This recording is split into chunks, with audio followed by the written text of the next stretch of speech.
What's going on, everybody? Welcome to today's Tech Talk Tuesday, and for today's topic I want to talk about how to do a manual transmission swap on your 1970 to 1974 Dodge Challengers and Plymouth Barracudas. Now, the information in this video is can be translated to your A bodies and your B bodies as well, especially your 71 to 74 B bodies, but we're going to go ahead and narrow down specifically to the Dodge Challengers and Plymouth Barracudas because that's what I've actually done these conversions on. Now, today's market with companies like Brewers Performance and Silver Sport transmissions, you can order complete kits with everything you need to do a complete conversion on one of these cars from an automatic to a manual. And that just makes things a lot easier. No more going around trying to scrounge up every single part, nut and bolt from multiple sources. You can do it all in one-stop shop, make a single phone call, shoot a single email off, and have everything you need shipped to your house. So that is a huge change from when I was doing the first conversions on some of these cars years ago, and it just makes life a lot easier. Now, the conversion itself is not that difficult. There are two parts though that you do have to weld, so that if you don't know how to weld or not very good at it, you might want to have that sent out and have somebody else do that for you, but it's not that bad. So the two parts that you have to weld on the car is the Z-bar support bracket, which welds onto the driver's frame rail, and that part is used to support the Z-bar that goes between the Z-bar support bracket on the frame rail and the bell housing on your transmission. And the purpose of the Z-bar, if you're not aware, it basically is a pivot rod that connects the clutch pedal in the car to the clutch fork release in the transmission. And so you got to weld that part in. It goes right in. There's a factory notch in the frame rail that you just set the bracket onto and then you just weld it up. So it's really simple, straightforward. Now, the inside of the car, you have to change part of the floorboard because the automatic transmission hump is too small and won't clear the shifter or the linkage for the 4-speed.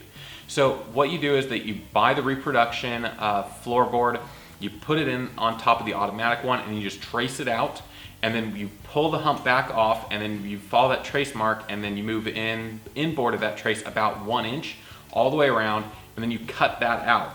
Once you've cut that out, you can go ahead and check, make sure the new hump fits in place. Drill a bunch of holes around that circumference of the new hump so that we can plug weld it and weld it in place, and then go ahead and hit it with some seam sealer to prevent it from leaking, and then you're done.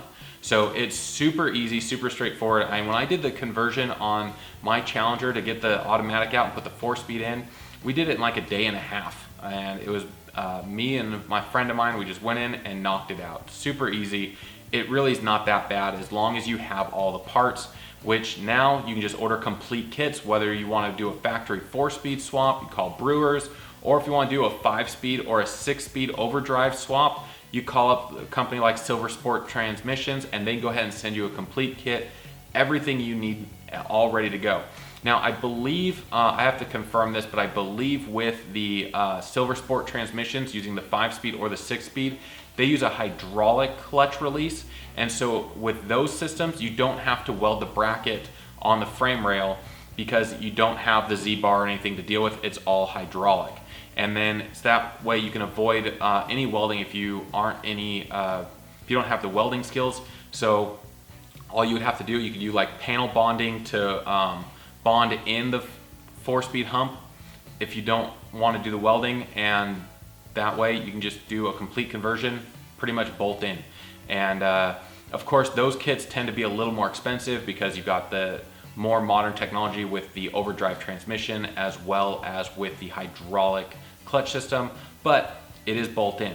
Now, there are of course some more issues, especially with the 6-speed conversion because the transmission is just so massive, and that requires cutting of a torsion bar cross member and a bit more other work that is a little more involved if you are trying to do a 6-speed conversion, but we'll get into that into another topic on another video. So that's all that's really involved with doing a 4-speed swap. And the hardest parts, of course, are going to be putting in the 4-speed hump and the frame rail bracket, but if you're good at welding, it's a piece of cake, super easy, and everything else is just bolts right in. And so it's super simple, super straightforward.